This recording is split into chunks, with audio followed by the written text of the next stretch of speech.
ইতিহাসের পাতায় হযরত ওমর রাদিয়াল্লাহু তাআলা আনহু এর শাসনকাল অমর হয়ে আছে প্রজাদের সুখে দুঃখে রাতের ছদ্মবেশে নগর পরিদর্শনের জন্য। প্রজারা কেমন আছে, কার ঘরে খাবার নেই, কে সুশাসন থেকে বঞ্চিত হচ্ছে, তা নিজের চোখে দেখাই ছিল তার মূল লক্ষ্য। শতাব্দীর পর শতাব্দী ধরে সেই নেতৃত্বের ঐতিহ্য, ইনসাফ আর জবাবদিহিতার প্রতীক হয়ে রয়েছে। আজ যেন সেই ইতিহাসেরই এক আধুনিক রূপান্তর দেখছে বাংলাদেশ, দেশনায়ক প্রধানমন্ত্রী তারেক রহমানের নতুন নেতৃত্বের ছোঁয়ায়। অন্ধকার রাতে হঠাৎ গাড়ি নিয়ে একাই সাধারণ মানুষের মতো সড়কে বেরিয়ে পড়া। কোনো প্রোটোকলের জাঁকজমক নেই, নেই অপ্রয়োজনীয় নিরাপত্তা বাহিনীর অহেতুক আয়োজন। তিনি নিজেই চালকের আসনে।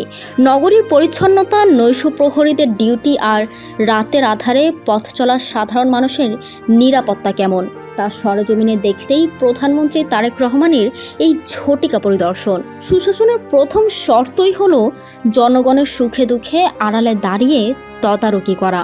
শুধু গাড়ি চালিয়ে নগর দেখা পর্যন্তই কিন্তু বিষয়টি সীমাবদ্ধ ছিল না।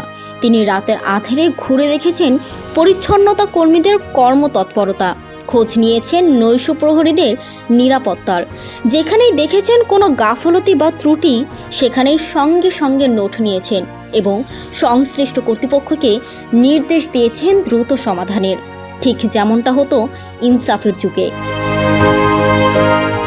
রাতের পরিদর্শনের পর ভোর হতে না হতেই শুরু হয় নতুন কর্মপরিকল্পনা। সড়ক বাতি কেন নষ্ট ছিল, হাসপাতালের জরুরি বিভাগে চিকিৎসা সেবা ঠিকঠাক মিলছে কিনা, নিরাপত্তা বাহিনীর টহল ঠিকমতো হচ্ছে কিনা, সবকিছুর হিসাব তিনি নিচ্ছেন কড়াই গণ্ডায়। আধুনিক যুগের মেধা আর ডিজিটাল যুগের সঙ্গে ওমরে ইনসাফ ও তদারকির এই অপূর্ব মেলবন্ধন তৈরি করেছে এক নতুন বাংলাদেশ। নেতা যখন জনগণের মতো করে পথ চলেন, নেতা যখন রাত জেগে দেশ পাহারা দেন, তখন সাধারণ মানুষ নিশ্চিন্তে ঘুমাতে পারে। হযরত ওমরের যুগের এই ঐতিহ্যবাহী ইনসাফ, সরাসরি তদারকি আর জবাবদিহিতার হাত ধরে তারেক রহমানের নেতৃত্বে বাংলাদেশ আজ এক নতুন সূর্যোদয়ের দিকে এগিয়ে যাচ্ছে। এক দুর্নীতিমুক্ত, নিরাপদ ও সুশাসিত স্বনির্ভর বাংলাদেশের পথে।